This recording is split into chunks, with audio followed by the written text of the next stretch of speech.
My name is Sanchia and I have been teaching garden design for nearly 7 years. Whenever people come to me and say, where do you start?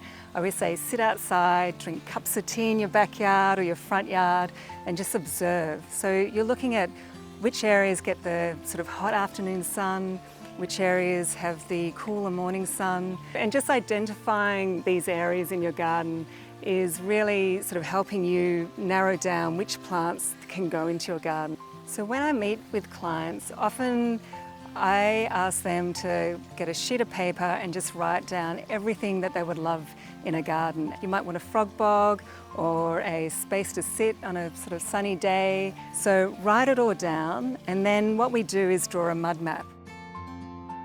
Now, a mud map is just this really simple design of which shows your house, your courtyard and your garden area. So, for example, what I've done here is I've measured up the house, added in the windows and drawn where the courtyard is, and this is the backyard here. And what I do is we measure the back fence, where the house is, and mark out where the existing courtyard is. I've also noted existing trees, so this is one I want to keep, so I'll keep that on the plan. Little shed here and brick wall there. I've worked out which way is north, so this is the morning sun, so east sun's going to hit here, and this is the hot westerly sun. Drawing it to scale really helps you understand the size of plants. You see this beautiful tree and it gets to 5 metres by 18 metres, and you think, okay, that's going to take up my entire garden. It's a really good way of just thinking about what's sort of the things that you want in the garden, and also remembering just to add in the things that you have to have in your garden, like space for bins, a clothesline, your compost heap, where your hoses are.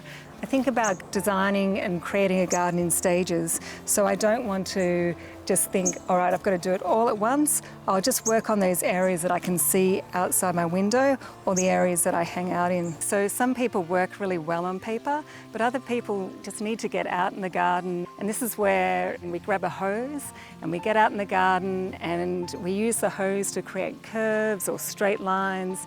And you can actually walk your way around the garden. And we get wheelie bins, we get buckets, and we think, all right, if we have a shrub that's sort of 1.2 metres, about the height of a wheelie bin, what's that going to block in my garden? Or, what's that going to expose?